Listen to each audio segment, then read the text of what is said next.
Hello বন্ধুরা, আপনাদের দেখছেন সোহান মার্টিন ইউটিউব চ্যানেল। তো বন্ধুরা, আশা করছি সবাই ভালো আছেন। আমাদের একটা জিনিস চেঞ্জ হয়ে গেছে, আপনারা খেয়াল করছেন নিশ্চয়ই কাজ করার ক্ষেত্রে। যে ব্যাংকের নামটা ছিল বঙ্গীয় গ্রামীণ বিকাশ ব্যাংক, সেই নামটা তো চেঞ্জ হয়ে গেছে।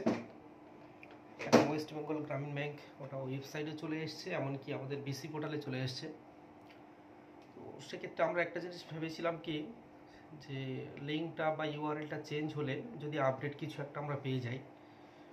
তো আমরা তেমন কিছু পেলাম না, যা ছিল আগেরই সেই একই রয়ে গেছে, তেমন কিছু আলাদা কিছু পাইনি। কবে যে কখন কি আসবে এটাও তো বলা মুশকিল, সম্পূর্ণ ব্যাংকের হাতে। আপডেট আসলে অবশ্যই আপনারা পেয়ে যাবেন, সবাই নিজেরা নিজেদের সিস্টেমেই দেখতে পাবেন।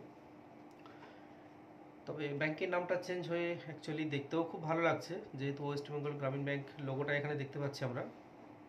আমি প্রোফাইল পিকচারটা দিয়ে দেবো এখানে।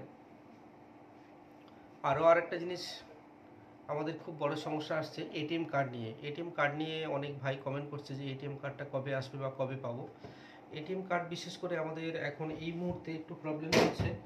আমি যতদূর খবরটা নিলাম বা যে হিসেবে, আমি তো আর মানে নিজে থেকে কিছু না, ব্যাপারটা হচ্ছে আমরাও কারো না কারোর থেকে খবরটা নিয়েই থাকি। তো আমি যতদূর খবরটা পেলাম বা স্যারের সাথে কথা বললাম যে এই বিষয়টা কি হতে পারে, আমাকে যতটুকু ইনফরমেশন দেওয়া হলো কি, যেহেতু ব্যাংক চেঞ্জ হচ্ছে, সম্পূর্ণ নতুন নামে সব কিছু আসবে। পাসবই চেঞ্জ হওয়ার একটা আপডেটও আছে যতদূর আমি জানি, পাসবইও চেঞ্জ হলে হতে পারে। তো আশা করছি, আমার মনে হয় সেটাও চেঞ্জ হবে। যদি চেঞ্জ হয়ে থাকে সেটা তো সবাই দেখতে পারবেন। আমি একটা জিনিস বলবো কি, এখানে যে বিষয়টা দেখাচ্ছে এটিএম কার্ড নিয়ে সমস্যাটা, এটিএম কার্ডটা অ্যাকচুয়ালি কি জানেন, মানে মেন ব্যাপারটা হচ্ছে একটা, আমাদের তো এটিএম কার্ডটা প্রধানমন্ত্রী জনধন যোজনার আওতায় এটিএম, যেগুলো আমাদের ছিল না। আমরা আগে যে এটিএমটা পেতাম ওটা ব্রাঞ্চের থেকে, যে এটিএমটা আসতো ব্রাঞ্চের কোডেই আসতো। তো সেক্ষেত্রে আমাদের এটিএমের তো একটা সমস্যা দেখা দিচ্ছে, যেহেতু আমাদের পিএমজেডিওয়াই কার্ড এখনও আসেনি। সেটুকু শুনলাম যে আপডেট হওয়ার পরে বা আমাদের পিএমজেডিওয়াই ডিপার্টমেন্টে আসবে এটিএম কার্ডগুলো, এই জন্য করে হয়তো, যার কারণে সমস্যা হলে হতে পারে, আমার ব্যক্তিগত মতামত। বা অনেক ভাইয়ের কাছে এই সব বিষয়গুলো, যারা পুরানো দাদা আছে তারাও অনেকেই জানে বিষয়গুলো কম বেশি, তারাও তো ব্রাঞ্চের সাথে অনেক দিন থেকে জয়েন্ট হয়ে আছে না। তো এই জন্য করে বলবো যে এই জিনিসটা চেঞ্জের সাথে যাচ্ছে এখন, আশা করছি একটার পর একটা হবে, হলে সবাই সমস্যা থেকে বেরিয়ে আসবে। আর বড় প্রবলেম তো এখন অ্যাকাউন্ট সবাই ভালো করে কেউ ওপেনিং করতে পারছি না আমরা। প্রত্যেকের একটা কাস্টমার আইডি শো করছে এখানে, মানে কেওয়াইসি ভেরিফাইড যে সিস্টেমটা এসছে, আধার কার্ডের লাস্ট 4টে সংখ্যা অ্যাড হওয়ার কারণে, এইভাবে ভেরিফাইডটা ওরা করেছে, হওয়ার কারণে প্রত্যেকের কাস্টমার আইডি, ম্যাক্সিমাম ক্ষেত্রে বেশি কাস্টমার আইডিটা শো করছে নতুন অ্যাকাউন্টের ক্ষেত্রে। তো বললো সেপ্টেম্বরের পরে প্রবলেম ক্লিয়ার হয়ে যাবে, আস্তে আস্তে দেখা যাক। সেই বিষয় তো সবার জানা হয়ে গেছে, ওটা নিয়ে বলছি না কিছু। তবে এটিএমের বিষয়টা আমার যতদূর ধারণা এটাই হবে, যেহেতু আমাদের এখন পিএমজেডিওয়াই ডিপার্টমেন্টে নেই কার্ডটা, এর আগেও ছিল না। আমাদের যেটা ছিল সেটা ব্রাঞ্চ কোডে এটিএম কার্ডটা হতো, কারণ আমরা অন্যান্য সিএসপিদের থেকে যে এটিএমগুলো আমরা দেখি, ওদের অলরেডি মানে পিএমজেডিওয়াই লোগো দিয়ে, প্রধানমন্ত্রী জনধন যোজনার যে লোগোটা আছে, লোগোটা দিয়ে এটিএম কার্ডগুলো আসতে দেখেছি।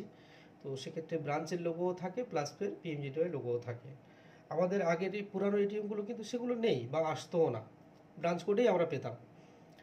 এইটার কারণে আমাদের একটা চেঞ্জ হলে হতে পারে, বা যার কারণে এটিএম কার্ডটা আসতে একটু প্রবলেম হচ্ছে। যারা এই নতুন এটিএম কার্ড অ্যাপ্লাই করেছিলেন, আমি বলবো যদি সিস্টেম চেঞ্জ হয় আবার পুনরায় তাদেরকে অ্যাপ্লাই করবেন, ডিলিট করে দিয়ে পিছনের ডেটা বা প্রসেস যেমন আছে তেমন করবেন। আশা করছি কার্ড প্রত্যেকেই পাবেন। এটিএম কার্ড শুধু আপনার নয়, ম্যাক্সিমাম ক্ষেত্রে এখন প্রত্যেক কাস্টমার, যদি 100 কাস্টমার আমাদের কাছে অ্যাকাউন্ট করতে আসে, তো দেখা যাচ্ছে 70% কাস্টমারের এটিএমের প্রয়োজন পড়ে। সেক্ষেত্রে আমরা দিতে পারছি না, আমাদের পরিষেবার ক্ষেত্রে একটু প্রবলেম হচ্ছে।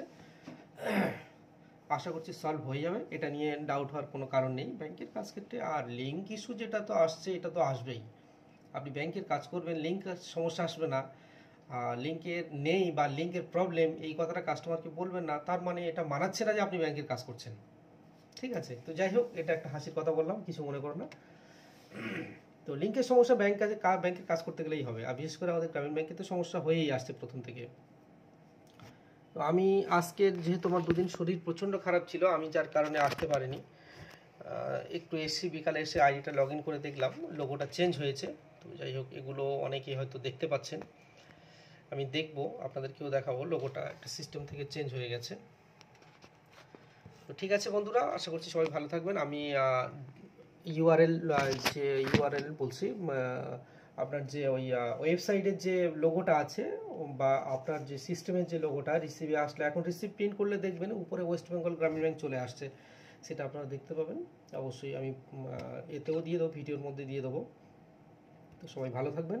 প্রবলেম যা আসবে সিস্টেম নিয়ে কিছু সমস্যা হয়তো ভিডিও করব, আমি ল্যাপটপের কারণে করতে পারছি না, তবে সমস্যা ক্লিয়ার হয়ে গেলে খুব তাড়াতাড়ি আপনাদের সামনে আসবো নতুন নতুন ভিডিও নিয়ে। অবশ্যই আমাদের সাথে থাকবেন, চ্যানেলটাকে সাবস্ক্রাইব করবেন, একটু বেশি বেশি করে সবার কাছে শেয়ার করবেন, যাতে কি হয় আমাদের প্রবলেমগুলো সবার মধ্যে আমরা ছড়িয়ে দিতে পারি বা সবাই সেই সমস্যা থেকে বেরিয়ে আসতে পারে।